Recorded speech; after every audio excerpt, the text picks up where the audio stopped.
एक भक्ति, एक विश्वास शिव के करीब में हमको लेकर जाता है।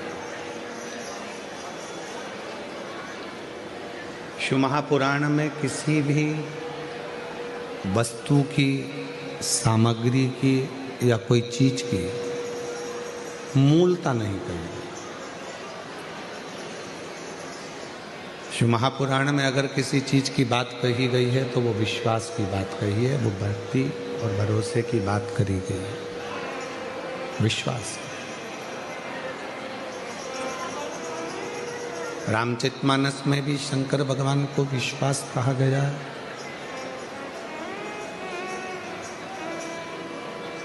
शिव जी को पूर्ण भरोसा और पूर्ण विश्वास की तुलना तुलसीदास बाबा ने दी है। और तुलसीदास बाबा ने जब पूर्ण तरह से भगवान शंकर को विश्वास कर दिया है, विश्वास की तुलना कर दी गई है, तो संपूर्ण जगत में, संपूर्ण जनमानस को ये देख लेना चाहिए कि विश्वास अगर होगा तो परमात्मा भी आपके सम्मुख में आकर खड़े हो जाएंगे, और अगर विश्वास नहीं है तो परमात्मा भी नहीं हो पाएंगे।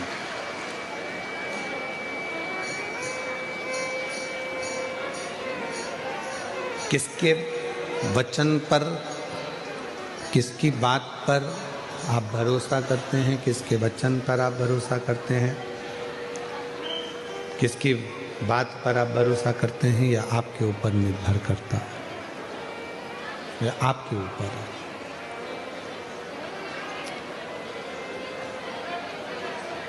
एक व्यक्ति ने प्रवचन में सुन लिया था कि जब कोई गिरता है तो उसको मेरा शिव अपने हाथ में झेलता है। उसने एक प्रवचन में सुना।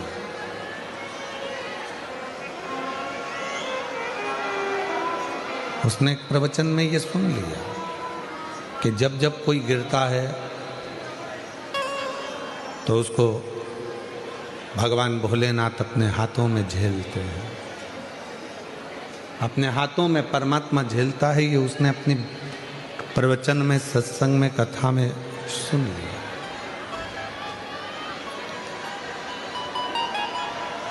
प्रवचन में ये उसने सुना।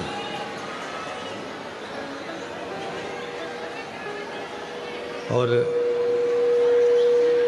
जब उसने प्रवचन में ये सुना तो उसने ये विचार किया कि अब मैं प्रवचन में तो सुनकर आया हूँ, मैंने प्रवचन में तो ये सुना है कि गिरने पर परमात्मा अपनी गोदी में उसको झेल लेता।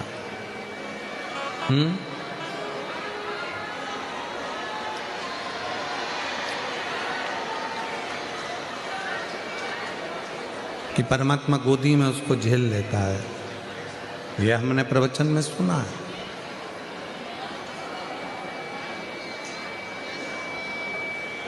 पर गिर के नहीं देखा। और उस व्यक्ति ने अपना विचार करा कि अब एक काम करता हूं कि एक कुएं में मैं गिर कर देखता हूं। पर संत ने ये थोड़ी ना कहा था कि तुम कुएं में गिर कर देखो।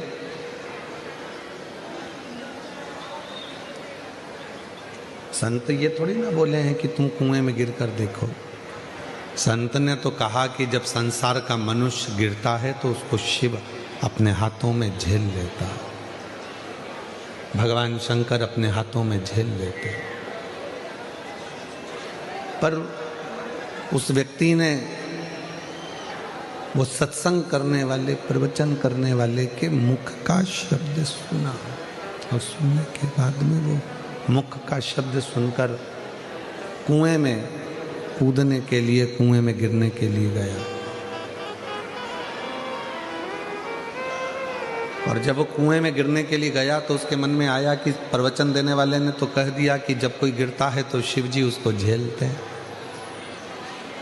और मान लो मैं कुएं में गिर गया, शिव जी नहीं आए झेलने के लिए, तो मैं तो मर ही जाऊंगा। एक काम करता हूं कि मैं कुएं में गिरूं भी और मरूं भी ना। भगवान आएगा तो ठीक है, नहीं आएगा तो ठीक है। पाँव में रस्सी बांध ली उसने, और पेड़ से बांधकर रस्सी को वो कुएं में कूद गया। 2-3 दिन तक वो कुएं के अंदर लटका रहा, पर शिव नहीं आया, भगवान नहीं आया, भगवान पहुंचे ही नहीं। फिर जब भगवान वहां नहीं आए, वहीं से एक व्यक्ति निकल कर जा रहा था और उस व्यक्ति ने देखा कि कोई कुएं में पड़ा हुआ है।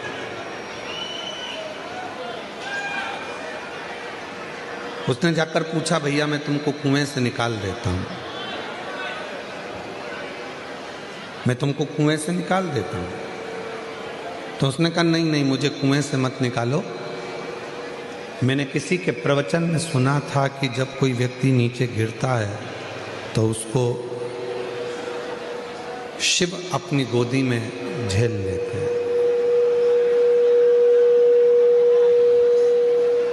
भगवान शंकर उसको अपनी गोदी में झेल लेते हैं। मैंने ये प्रवचन में सुना।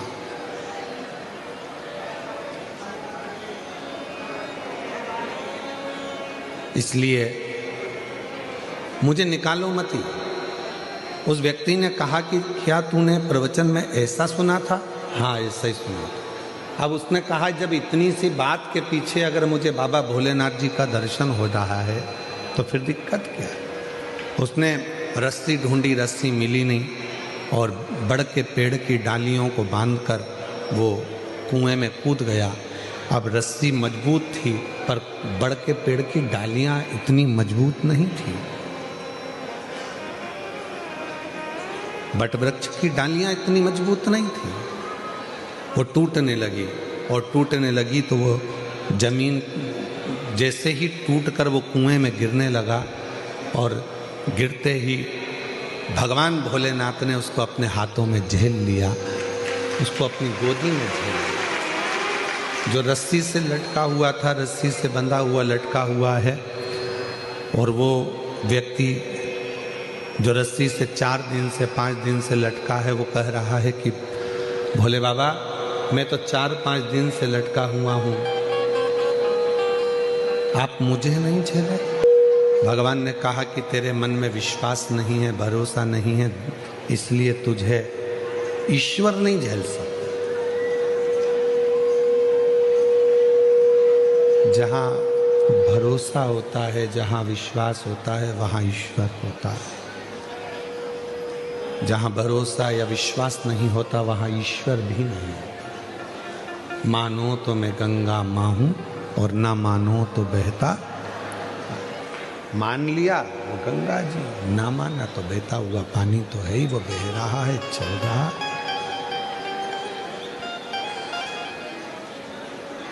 वो बह रहा है, चल रहा। शिव विश्वास की एक मूर्ति है, भगवान शंकर भरोसे की एक मूर्ति है।